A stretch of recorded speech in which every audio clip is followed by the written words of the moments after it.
Hi friends, welcome back to my channel. ఈరోజు మీకు ఈ సీరియల్లో ఏం జరిగిందో తెలుసుకోవాలి అనుకుంటున్నారా? అయితే వెంటనే మనం సీరియల్లోకి వెళ్ళిపోదాం. ఇక మహాలక్ష్మి అలాగే చక్రి ఇద్దరు కూడా స్టేషన్కి వెళ్తారు. ఇక ఎస్ఐ అయితే వాళ్ళిద్దరిని చూసి, రండి, ఎలా ఉన్నారు, బాగానే ఉన్నారా, మీ పేరెంట్స్ వల్ల మీకేమైనా ప్రాబ్లమా అని చెప్పి ఇక అడుగుతూ ఉంటే, మహాలక్ష్మి అలాగే చక్రి ఇద్దరు కూడా ఎట్లాంటి ప్రాబ్లం లేదని ఇక ఇన్స్పెక్టర్కి చెప్తారు. ఇన్స్పెక్టర్ గారైతే, ఇదిగో మా సర్టిఫికేట్ అని చెప్పడంతో ఒక్కసారిగా మహాలక్ష్మి, సర్టిఫికేటా, ఏం సర్టిఫికేట్ అని చెప్పి అమాయకంగా అడుగుతుంది. అదేనమ్మా మీ మ్యారేజ్ సర్టిఫికేట్, మీకు మ్యారేజ్ అయినట్టుగా ఒక ప్రూఫ్ అని చెప్పి ఇక ఎస్ఐ చెప్పడంతో ఒక్కసారిగా మహాలక్ష్మి షాక్ అయిపోతుంది. ఏంటి, మ్యారేజ్ సర్టిఫికేటా అని చెప్పి ఒక్కసారిగా నోరెళ్ళబెడుతుంది. ఇక ఎస్ఐ అయితే, చూడమ్మా, నువ్వు మీ పేరెంట్స్ వల్ల చాలా అంటే చాలా టెన్షన్లో ఉన్నావు. చూడు, ఈ మ్యారేజ్ సర్టిఫికేట్ మీ దగ్గర ఉన్నంత వరకు మిమ్మల్ని ఎవరు ఏమీ చేయలేరు అని చెప్పి ఇక ఇన్స్పెక్టర్ అయితే ఆ మ్యారేజ్ సర్టిఫికేట్ని వాళ్ళ చేతిలో పెడతారు. కానీ వాళ్ళిద్దరి మొహంలో అస్సలు సంతోషం ఉండదు. ఇక ఇన్స్పెక్టర్ అయితే, ఏంటి, మీ ఇద్దరిని చూస్తుంటే ఏదో కాస్త తేడాగా ఉంది, ఏంటమ్మా, నిజంగా మీ ఇద్దరు ఒకరినొకరు ఇష్టపడి పెళ్లి చేసుకున్నారా, లేకపోతే ఇంట్లో వాళ్ళు బలవంతం మీద ఏదో మా దగ్గర కావాలని డ్రామాలాడారా అని చెప్పి ఇక ఇన్స్పెక్టర్ అడగడంతో దానికి చక్రి అయితే పక్క నుంచి మహాలక్ష్మి చెవులో, ఏవండి, మీరు అలా ఉంటే ఎస్ఐకి అనుమానం వస్తుందండి. ఆ తర్వాత ఈ పెళ్ళి నిజమైన పెళ్ళి కాదని ఆ జుట్టు పోలిగాడితో మీకు మళ్ళీ పెళ్లి చేసి లండన్ పంపించేస్తారండి అని చెప్పి ఇక చక్రి అయితే మహాలక్ష్మితో చెప్పడంతో ఒక్కసారిగా మహాలక్ష్మి తను లండన్ వెళ్ళిపోవడం తనకి ఇష్టం లేకపోవడంతో, లేదు లేదు, నేను ఈయన్ని ఇష్టపడి వచ్చాను, ఆయనతో ఇష్టపడే పెళ్లి చేసుకున్నాను అంటూ మహాలక్ష్మి ఇక ఎస్ఐకి చెప్పి అక్కడి నుంచి బయటకు వచ్చేస్తుంది. తర్వాత చక్రి, ఇప్పుడు నా డెత్ సర్టిఫికేట్ కోసం నేనే వెళ్ళాలా ఏంటి అన్నట్టుగా భయపడుతూ ఉండగా మహాలక్ష్మి ఇక చక్రిని నిలదీస్తుంది. చక్రి, చూడండి, నాకు కూడా ఇక్కడికి వచ్చే వరకు తెలీదు, అది ఆ సర్టిఫికేట్ ఇవ్వడానికి మీరు అనవసరంగా నా మీద అనుమానం పడుతున్నారు అని చెప్పి ఇక చక్రి అయితే మహాలక్ష్మికి ఏదో ఒకటి చెప్పి తప్పించుకుంటాడు. ఇక ఇది ఇలా ఉండగా మాధవ అయితే చక్రికి ఫోన్ చేసి, ఎరా చక్రి, ఇంకా రాలేదే, నీకోసం ఇక్కడ అందరం ఎదురు చూస్తున్నాం అని చెప్పడంతో ఇక చక్రి, ఏవండి, మీరు ఇక్కడే ఉంటే ఆ ఎస్ఐకి నా మీద అనుమానం మొదలవుతుంది, తర్వాత మళ్ళీ మనల్ని లోపలికి పిలిచి వాళ్ళు వేయవలసిన ప్రశ్నలన్నీ వేసి తర్వాత మన నోటితోనే నిజం చెప్పిస్తారు, ముందు ఇక్కడి నుంచి బయలుదేరదామండి అని చెప్పి ఇక చక్రి అయితే మహాలక్ష్మికి నచ్చ చెప్పడంతో మహాలక్ష్మి కూడా ఇక చక్రి మాటని కాదనలేక కారెక్కి కూర్చుంటుంది. ఇక మాధవ అయితే మళ్ళీ ఫోన్ చేయడంతో ఇక చక్రి, అయ్యో అన్నయ్య పదే పదే ఫోన్ చేస్తున్నాడు, ఈ మేడం గారికి నా మీద విపరీతమైన కోపం ఉంది, ఇప్పుడు నేను ఏం చేయాలి అని చెప్పి ఇక చక్రి భయపడుతూ ఉండగా మహాలక్ష్మి, ఎందుకు ఫోన్ వస్తుంటే అంతలా టెన్షన్ పడతావు, మళ్ళీ ఎవరు ఫోన్ చేశారు అని అంటుంటే, అది మా మా మా అన్నయ్య అండి అని అంటుంటే, మీ అన్నయ్య ఫోన్ చేస్తే ఎందుకు అంతలా టెన్షన్ పడుతున్నావు, మీ అన్నయ్య ఏమంటున్నారేంటి అని చెప్పి ఇక మహాలక్ష్మి అయితే మాధవ ఫోన్ని లిఫ్ట్ చేసి స్పీకర్ ఆన్ చేస్తుంది.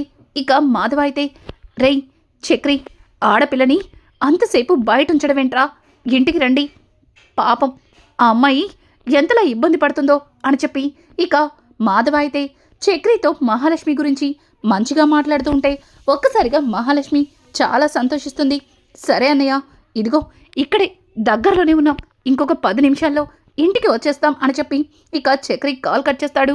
దానికి పక్కన ఉన్న మహాలక్ష్మి, నిజంగా మీ అన్నయ్య చాలా మంచివారు, మీ అన్నయ్యని చూసిన ప్రతిసారి కూడా నాకు మా నాన్నే గుర్తొస్తారు, మీ అన్నయ్య నిజంగా మీకు అమ్మ నాన్న అన్నీ అయి చాలా బాగా చూసుకుంటున్నారు అని చెప్పి ఇక మహాలక్ష్మి మాట్లాడుతూ ఉంటే మహాలక్ష్మి మాటలకి చక్రి, చూడండి, మాకు చిన్నప్పటి నుంచి అమ్మ ఎలా ఉంటుందో తెలీదు, నాన్న ప్రేమ ఎలా ఉంటుందో కూడా తెలీదు, అమ్మ నాన్న అన్నయ్య అయి మమ్మల్ని పెంచారు, ఇప్పటికీ కూడా మమ్మల్ని ఎట్లాంటి కష్టం రాకుండా అన్నయ్య బాగా చూసుకుంటున్నారు, నాతో వచ్చినా మీరు ఎట్లాంటి ఇబ్బంది పడకూడదని అన్నయ్య ఎంతగానో ఆలోచిస్తున్నారు అని అంటుంటే ఇక మహాలక్ష్మి అయితే మాధవాని మరింత రెస్పెక్ట్గా చూస్తుంది. ఇంకా ఇద్దరు ఇంటికి వెళ్ళగానే ఒక్కసారిగా ఇక కన్నా అయితే అన్నయ్య అదిగో చక్రి అన్నయ్య వదిన వచ్చేశారు అంటూ ఒక్కసారిగా డుప్పులతో వాళ్ళకి వెల్కమ్ చెప్తారు. ఇంకా చక్రి తన మనసులో అయ్యో వీళ్ళు వచ్చిన ప్రతిసారి కూడా ఇలా డుప్పులతో వెల్కమ్ చెప్పి ఈవిడికి మరీ కోపం తెప్పిస్తున్నారు అని చెప్పి ఇక చక్రి అయితే తన మనసులో భయపడుతుంటే మహాలక్ష్మి మాత్రం చక్రి వైపు చూసి నిజంగా మీ ఇంట్లో వాళ్ళు భలే తమాషాగా ఉన్నారు. మనం వచ్చిన ప్రతిసారి కూడా ఇలా వెల్కమ్ చెప్తూ తీసుకెళ్లడం నాకు చాలా బాగా నచ్చుతుంది అని చెప్పి ఇక మహాలక్ష్మి అయితే చాలా సంతోషంగానే కిందకి దిగుతుంది. ఇంకా నారాయణ అయితే అదిగో నా కోడలు వచ్చేసింది, ఇక్కడ చాలామంది నా కోడలు తిరిగి రాదని ఏదేదో మాట్లాడారు, కానీ నా కోడలు వచ్చేసింది అని చెప్పి ఇక నారాయణ అయితే ఒక్కసారిగా తెగ డాన్స్ చేసేస్తాడు. అలా నారాయణ డాన్స్ చేస్తుంటే మహాలక్ష్మి సరదాగా నవ్వుతూ ఉంటుంది.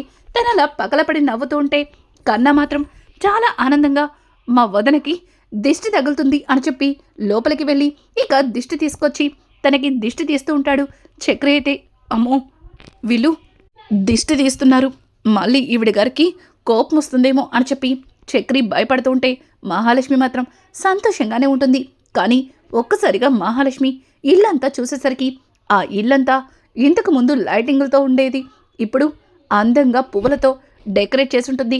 ఇక మహాలక్ష్మి అయితే చక్రితో ఏంటి రోజు మీ ఇంట్లో ఏదైనా ఫంక్షనా, ఇలా అంతా డెకరేట్ చేసి ఊరందరినీ పిలిచి భోజనాలు పెడుతున్నారు అని అంటుంటే ఇక చక్రి ఏమోనండి నాకు కూడా తెలీదు, నేను కూడా మీతో పాటు ఇప్పుడే కదా వచ్చాను, ఇదంతా ఎందుకు ఏర్పాటు చేశారో కనుక్కుంటాను అని చెప్పి ఇక చక్రి మాట్లాడతాడు. మహాలక్ష్మి అయితే ఇంకా లోపలికైతే వెళ్ళిపోతుంది. తర్వాత చక్రి మాధవ దగ్గరకు వచ్చి అన్నయ్య ఇదంతా ఏంటి అని అడగడంతో ఇక పక్కన ఉన్న కన్నా అయితే అన్నయ్య నీకు సర్ప్రైజ్ అని చెప్పాను కదా, అది ఇదే, వదిన నువ్వు సడన్గా వెళ్ళిపోయేసరికి ఊరంతా వదిన గురించి రకరకాలుగా చెప్పుకున్నారు. పైగా వదిన మన ఇంట్లో ఉండలేక ఇక్కడి నుంచి ఏడ్చుకుంటూ మళ్ళీ వాళ్ళ ఇంటికి వెళ్ళిపోయిందని ఒకటి కాదు 100 రకాలుగా చెప్పుకున్నారు. అందుకే వాళ్ళందరి నోరులు మూయించడం కోసం మేమే ఈ రిసెప్షన్ ఏర్పాటు చేశాం. ఒక్కసారిగా రిసెప్షన్ అనడంతో చక్రి ఏం మాట్లాడుతున్నారు, నన్ను అడగకుండా ఈ రిసెప్షన్ ఎందుకు ఏర్పాటు చేశారు అని చెప్పి ఇక చక్రి అయితే వాళ్ళని అడుగుతూ ఉంటే మాధవ అదేంట్రా అలా మాట్లాడుతున్నావు, నిన్నడగకుండా ఈ రిసెప్షన్ చేయడం తప్పారా, ఎలాగో మా కళ్ళ ముందు మీ పెళ్లి చూడలేకపోయాం, కనీసం మీ ఇద్దరితో దండలు మార్పిచ్చి మా కళ్ళతో చూడాలి అని ఆశపడ్డాం. పైగా నీ గురించి అలాగే మహాలక్ష్మి గురించి అందరూ రకరకాలుగా చెప్పుకుంటున్నారు, వాళ్ళందరి నోళ్ళు ముయ్యడం కోసమే ఈ ఏర్పాటు చేశాను అని చెప్పి ఇక మాధవ మాట్లాడిన మాటలకి చక్రి మౌనంగా ఉండిపోతాడు. అమ్మో ఇప్పుడు రిసెప్షన్ అని ఆవిడికి తెలిస్తే ఒప్పుకుంటుందా, ఒకవేళ తను ఈ రిసెప్షన్ గురించి తెలిసిన తర్వాత మాది నిజమైన పెళ్లి కాదని ఉత్తిత్తి పెళ్ళే అని అందరితో చెప్పేస్తుందా అని చెప్పి ఇక చక్రి అయితే భయపడుతూ ఉంటాడు. ఇంతలో గాయత్రి బాబా నేనొచ్చేసాను, ఇదిగో శారీ బ్లౌజ్ రెడీ అని చెప్పి ఇక చీరని జాకెట్ని మాధవ చేతికి ఇవ్వబోతుంటే మాధవ గాయత్రి తను ఆడపిల్ల, ఈ చీర తీసుకెళ్ళి నేనిస్తే ఇబ్బంది పడుతుందేమో, ఇది నువ్వే తనకి తీసుకెళ్ళి తనని కట్టి రెడీ చేసి తీసుకురా అని చెప్పడంతో ఇక గాయత్రి అయితే సరే బావా అని అనుకుంటూ చాలా సంతోషంగా ఇక ఆ చీరని తీసుకొని ఇంకా మహాలక్ష్మి దగ్గరికి వెళ్తుంది. ఒక్కసారిగా మహాలక్ష్మి గాయత్రి డోర్ ఓపెన్ చేసి లోపలికి రావడంతోనే ఉలికిపడి అదేంటి లోపలికి వచ్చేటప్పుడు పర్మిషన్ తీసుకొని రావాలని తెలీదా అని అంటుంటే గాయత్రి అయ్యో సారీ, నేను అలా రావాలని తెలియక వచ్చేసాను, ఇప్పుడు బయటికి వెళ్ళి పర్మిషన్ తీసుకుని వస్తాను అని అనడంతో ఒక్కసారిగా మహాలక్ష్మి నవ్వుతూ నువ్వు భలే తమాషాగా ఉన్నావే అని చెప్పి ఇక గాయత్రిని అంటుంది. గాయత్రి నువ్వు కూడా అలాగే ఉన్నావు చూడు, నేను ఇంటికి పెద్ద కొడలిగా రావాలి, నీకంటే ముందుగా ఈ ఇంట్లో దీపాన్ని వెలిగించాలి, కానీ పరిస్థితుల ప్రభావం వల్ల నాకంటే ముందుగా నువ్వే వచ్చేసావు, అయినా పర్వాలేదులే, నీ తర్వాత నేనే దీపాన్ని పెడతాను చూడు, ఇంకాసేపట్లో రిసెప్షన్ స్టార్ట్ అయిపోతుంది, త్వరగా ఈ శారీని కట్టుకొని అందంగా రెడీ అయ్యి బయట నోరెళ్ళ పెట్టుకుని కుళ్ళుకునే కళ్ళకి మాటలకి సమాధానం చెప్పాలి అని చెప్పి ఇక గాయత్రి అంటుంటే ఒక్కసారిగా మహాలక్ష్మి షాక్ అయిపోతుంది. ఏంటి రిసెప్షనా అని అంటుంటే, అవును, నీకు తెలీదా? ఓ, అయితే నీకు అలాగే చక్రికి సడన్ సర్ప్రైజా? సరే సరే, చూడు, నీకోసం శారీని తీసుకొచ్చారు, అలాగే బ్లౌజ్ కూడా స్టిచ్ చేపించాను, కట్టుకో అని చెప్పి ఇక గాయత్రి అక్కడి నుంచి బయటికి వెళ్ళిపోతుంది. మహాలక్ష్మి అయితే చీరని చూసి చాలా కోపంగా బయటకైతే వస్తుంది. ఇక ఇంతలో చక్రి వాళ్ళతో మాట్లాడుతూ ఉండగా సడన్గా మహాలక్ష్మి అయితే ఇక చక్రిని సైగ చేసి పిలుస్తుంటే అది చూసిన కన్నా, వదినా ఏమన్నా కావాలా అని అడుగుతుంటే, అది ఆయన అని చెప్పి ఇక చేత్తో సైగ చేస్తుంది. ఇక కన్నా అయితే అర్థం చేసుకుని, సరే వదిన, అన్నయ్యని పిలుస్తాను అని అనుకుంటూ, అన్నయ్య వదిన పిలుస్తుంది అని చెప్పి ఇక చక్రితో చెప్పడంతో చక్రి, అయ్ బాబోయ్, పెళ్లి చేస్తుంది, ఇప్పుడు నేను లోపలికి వెళ్ళానంటే నా సంగతి ఇక అంతే, ఇప్పుడు ఏం చెప్పాలి నేను అని చెప్పి చక్రి ఆలోచిస్తూనే భయంతో లోపలికి వెళ్తాడు. ఇక మహాలక్ష్మి అయితే తన చేతిలో చీరని మంచం మీదకి విసిరుకొట్టి, ఏంటిదంతా? మీ ఇంట్లో వాళ్ళు మనది నిజమైన పెళ్లి అనుకుంటున్నారు, పైగా మనిద్దరికి బయట రిసెప్షన్ కూడా ఏర్పాటు చేశారు. ఒకవేళ ఈ రిసెప్షన్కి నేను ఒప్పుకొని అక్కడ నుంచుంటే నిజంగానే నీ భార్యగా అంగీకరించినట్టే కదా. చూడు, మీ ఇంట్లో వాళ్ళని మోసం చేయడం నాకు అస్సలు ఇష్టం లేదు. పైగా దేవుళ్ళలాంటి మీ అన్నయ్యకి అబద్ధం చెప్పడం నాకు అస్సలు నచ్చట్లేదు. ఇప్పుడే వెళ్ళి మనది నిజమైన పెళ్లి కాదని, ఇదంతా కేవలం నాకు జరుగుతున్న పెళ్లి నుంచి తప్పించుకోవడానికి, ఆ జుట్టు పోలోడ్ నుంచి తప్పించుకోవడానికే నేను నిన్ను పెళ్లి చేసుకున్నానని ఇప్పుడే వెళ్ళి అందరితో చెప్పేస్తాను అంటూ మహాలక్ష్మి అయితే చాలా కోపంగా బయటికి వస్తుంది. ఒక్కసారిగా తయారైతే, ఏయ్ మహాలక్ష్మి, ఇక్కడే ఉన్నావా? నాకు తెలిసే నువ్విక్కడే ఉంటావని. చూడు, ఆ స్టేషన్లో జరిగింది నేను అసలు పెళ్ళే అనుకోవట్లేదు.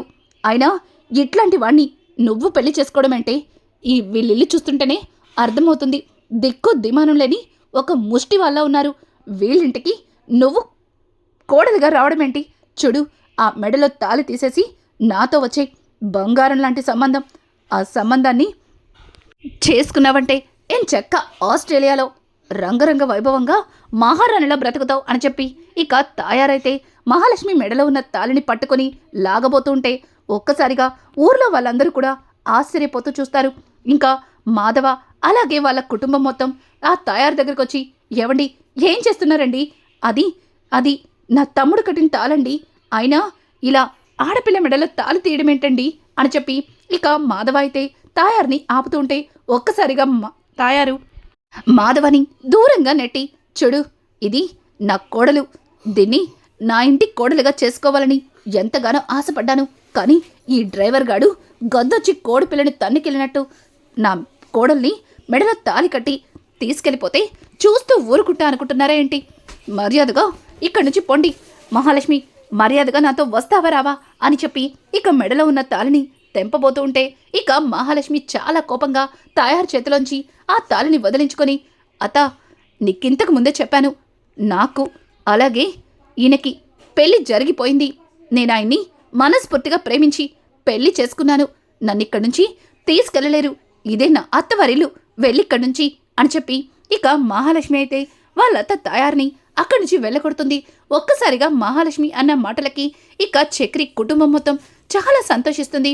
ఇంకా నారాయణ అయితే, ఏయ్ విన్నారా? చూశారుగా నా కోడలు ఏమందో విన్నారుగా? మీరందరూ కలిసి నా కోడలు గురించి రకరకాలుగా చెప్పుకున్నారు. గొప్పింటి బిడ్డ నా ఇంటిని చూసి పారిపోయింది అని. కానీ ఇదే నా అత్తవారిల్లు, ఇదే నా ఇల్లు అంటూ నా కోడలు చెప్తున్న మాటలు విన్నాక మీకింకా మీకు స్పెషల్గా చెప్పాలరా?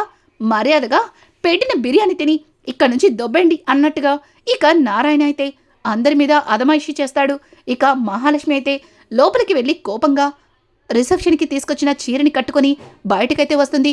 చక్రి దగ్గర నుంచుని, ఏంటి ఇంకా ఇలాగే ఉన్నావా? నువ్వు వెళ్ళి డ్రెస్ చేంజ్ చేసుకోవా అని చెప్పి చక్రిని అడగడంతో ఒక్కసారిగా చక్రికి మింగుడు పడదు. నిజంగా మహాలక్ష్మిని ఇలా మాట్లాడుతుందా అన్నట్టుగా ఇక చక్రి ఆశ్చర్యంగా చూస్తాడు.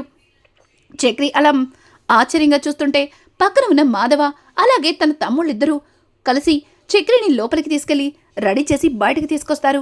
ఇక రానున్న ఎపిసోడ్స్లో మహాలక్ష్మి నిజంగానే తాయారు మీద ఉన్న కోపంతో చక్రికి భార్యగా చక్రి పక్కన రిసెప్షన్లో నుంచుంటుందా, లేకపోతే మహాలక్ష్మి మనసు మార్చుకుంటుందా?